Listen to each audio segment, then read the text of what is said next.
નહાર ગામમાં દીપડો દેખાતા ગ્રામજનોમાં ભયનો માહોલ સર્જાયો છે। ગામના પૂજા મંદિર વિદ્યાલયની બાજુમાં આવેલા ખેતરમાં દીપડો જોવા મળ્યો હોવાની માહિતી સામે આવી છે।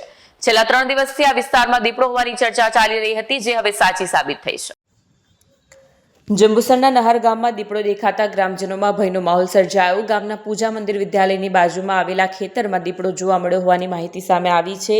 છેલ્લા 3 દિવસથી આ વિસ્તારમાં દીપડો હોવાની ચર્ચા ચાલી રહી હતી, જે હવે સાચી સાબિત થઈ છે।